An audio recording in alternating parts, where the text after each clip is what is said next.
Hi friends, welcome to கோம்ஸ் cook book. இன்றைக்கி நம்ம சேனலில் வந்துட்டு கடலைக்கறி எப்படி பண்ணுறதுன்னு பார்க்க போகிறோம். ஸோ தேங்காய் போடாமல் சிம்பிளாக எப்படி பண்ணலான்னு பார்க்கலாம். ஸோ அதுக்கு வந்துட்டு ஃபஸ்ட்டு வந்து கடலை எடுத்துக்கோங்க. இது வந்துட்டு ஓவர் நைட் ஊற வச்சுடுங்க.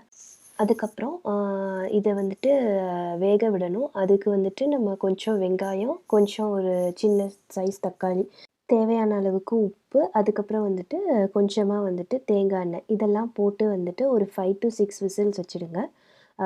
என்னோடய கடலைக்கு வந்துட்டு 5 to 6 விசில்ஸ் வந்துட்டு போதுமானதாக இருக்கும். ஸோ ஒரு பிராண்டுக்கு தகுந்த மாதிரி வேரி ஆகும். நல்ல சாஃப்டாக வெந்திருக்கணும். அதுதான் அந்த அளவுக்கு நீங்கள் வேக விட்டுருக்கணும். நெக்ஸ்ட்டு வந்துட்டு இஞ்சி, பூண்டு, மிளகு இந்த 3யும் வந்துட்டு கொஞ்சமாக தண்ணி விட்டு ஒரு ஃபைன் பேஸ்ட்டாக வந்து அரைச்சி வச்சுக்கோங்க. இப்போ கடலைக்கறி பண்ணுறதுக்கு வந்துட்டு கொஞ்சமாக வந்து தேங்காய் எண்ணெய் விட்டுக்கோங்க. ஸோ எண்ணெய் சூடானதும் வந்துட்டு நம்ம பட்டை, சோம்பு, கிராம்பு, ஏலக்காய் இந்த 4 ஐட்டமும் போடணும். ஸோ இது கண்டிப்பாக வந்துட்டு கோகோனட் ஆயில் தான் யூஸ் பண்ணணும். ஸோ இது நல்லா பொடிஞ்சதும் வந்துட்டு நம்ம அரைச்சி வச்ச இஞ்சி, பூண்டு, மிளகு பேஸ்ட்டு இதையும் ஆட் பண்ணணும். ஸோ இதோட பச்சை வாசனை போகிற மாதிரி நம்ம வந்துட்டு நல்லா வதக்கணும். ஸோ இது நல்லா கலர் சேஞ்ச் ஆகி பச்சை வாசனை போகும். ஸோ இதுக்கு நடுவில் வந்துட்டு 2 பச்சை மிளகா கீறி போட்டுக்கோங்க. அதுக்கப்புறமா வந்து வெங்காயம் ஆட் வெங்காயம் வந்துட்டு ஒரு சின்ன வெங்காயம் இல்லை மீடியம் சைஸில் எடுத்து பொடி பொடியாக நறுக்கி நல்லா வதக்குங்க. இது வந்துட்டு ஆஸ் யூஷுவல் லைட் ப்ரௌன் ஆகிற வரைக்கும் வதக்கணும். அதுக்கப்புறம் வந்துட்டு 2 மீடியம் சைஸ் தக்காளி ஆட் பண்ணிக்கோங்க. தக்காளி வந்துட்டு நல்லா வந்து மஷி ஆகிற வரைக்கும் நல்லா குழஞ்சி வர்ற மாதிரி வெந்து வரணும். இந்த வெங்காயம், தக்காளி எல்லாமே நல்லா வதங்கி வந்ததுக்கப்புறம் நம்ம மசாலா பவுடர்ஸ் எல்லாம் ஆட் பண்ணணும். ஸோ வந்துட்டு மஞ்சள் தூள், மல்லித்தூள், அப்புறம் வந்துட்டு சில்லி பவுடர், அதுக்கப்புறம் கரம் மசாலா, அதுக்கப்புறம் வந்துட்டு காஷ்மீரி சில்லி வந்துட்டு ஆப்ஷனல். நான் வந்துட்டு லைட்டாக வந்துட்டு ஆட் பண்ணிக்கிறேன். ஸோ இது வந்துட்டு நீங்கள் மசாலா பவுடர்ஸ் ஆட் பண்ணும்போது கேஸ் வந்துட்டு கொஞ்சம் சிம்மில் வச்சுடுங்க. இல்லைன்னா டக்குன்னு சம்டைம்ஸ் கருகிறதுக்கு வாய்ப்பு இருக்குது. ஸோ நல்லா மசாலாவை போட்டு கிண்டிட்டு கொஞ்சமாக வந்துட்டு சால்ட்டு போட்டுக்கோங்க. இந்த மசாலாஸ்க்கு தேவையான சால்ட்டு. அதுக்கப்புறம் கொஞ்சம் தண்ணி விட்டு நல்லா வந்துட்டு அந்த ரா ஸ்மெல் போகிற வரைக்கும் நம்ம வந்துட்டு வதக்கி விடணும்.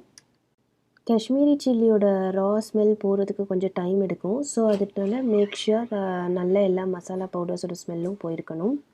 இதில் வந்து நல்லா ஆயில் செப்பரேட் ஆகிற மாதிரி நல்லா வந்துடணும். இப்போ வந்துட்டு நம்ம அது வர்ற சமயத்தில் வந்து நம்ம வேக வச்ச கடலையை வந்துட்டு ஒரு 3 டேபிள் ஸ்பூன் 2 டேபிள் ஸ்பூன் எடுத்து கொஞ்சம் தண்ணி ஊற்றி பேஸ்ட் மாதிரி ரெடி பண்ணிக்கோங்க. அதுக்கப்புறம் ஆயில் செப்பரேட் ஆனதும் நம்ம வேக வச்சுருக்க கடலையை வந்துட்டு இதில் ஆட் பண்ணி நல்லா மிக்ஸ் பண்ணிக்கணும். நம்ம அந்த பேஸ்ட் எதுக்கு ரெடி பண்ணியிருக்கோம் அப்படின்னா வந்துட்டு இந்த கிரேவி வந்து திக்கன் ஆகணும். அதனால் வந்துட்டு ஒரு 2 to 3 டேபிள் ஸ்பூன் கொஞ்சம் தண்ணி விட்டு நல்லா பேஸ்ட் மாதிரி ரெடி பண்ணி வச்சுக்கிறோம். ஆல்ரெடி நான் வந்துட்டு கடலைக்கறி 2 டைப்பாக பண்ணி வீடியோ போட்டிருக்கேன் முன்னாடி. ஸோ உங்களுக்கு அதோட லிங்க்கை வந்துட்டு எண்டில் வந்துட்டு கொடுக்குறேன். ஸோ இப்போ வந்து நல்லா கொதிச்சிட்ருக்கும்போது நம்ம ரெடி பண்ணி வச்ச அந்த பேஸ்ட்டை வந்துட்டு ஆட் பண்ணி நல்லா மிக்ஸ் பண்ணிக்கோங்க. அங்கங்கே துண்டு துண்டாக இருக்காத மாதிரி நல்லா மிக்ஸ் பண்ணிக்கோங்க.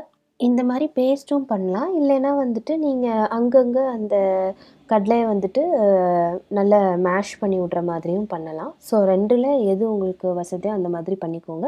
இப்போ கொஞ்சம் தேவையான அளவுக்கு தண்ணி விட்டு இதை வந்துட்டு நல்ல கிரேவி கன்சிஸ்டன்சி வர்ற மாதிரி நம்ம வந்துட்டு கொதிக்க விடணும். அந்த பேஸ்ட் ஆட் பண்ணதுமே நல்லா திக்காக ஆரம்பிச்சிடும். ஸோ இன்னும் கொஞ்சம் கொதிச்சிச்சு அப்படின்னா வந்துட்டு கரெக்டாக ஆயிடும். நெக்ஸ்ட்டு வந்து ஃபினிஷிங் ஸ்டேஜில் வந்துட்டு நம்ம வந்து சோம்பு தூள் ஆட் பண்ணணும். அது வந்துட்டு வெரி வெரி இம்பார்ட்டண்ட். அதுதான் வந்துட்டு இந்த டிஷ்ஷை வந்துட்டு ரொம்ப சூப்பராக ஆக்கும். ஸோ ஒரு டீஸ்பூன் சோம்புத்தூள் வந்துட்டு கண்டிப்பாக போட்டுக்கோங்க. அதுக்கப்புறம் ஒரு 1/2 டீஸ்பூன் கரம் மசாலா ஆல்ரெடி நம்ம ஆட் பண்ணியிருக்கிறோம். ஸோ அதனால் 1/2 டீஸ்பூன் இங்கே போதும். ஸோ இந்த 2 பவுடர்ஸையும் எண்டில் போட்டோடனே வந்துட்டு உங்களுக்கு ஒரு நல்ல ஃப்ளேவர்ஃபுல்லாக டேஸ்ட்டுமே வந்துட்டு சூப்பராக இருக்கும். ஸோ இப்போ கொஞ்சம் திக்கன் ஆகிட்டு இருக்குது.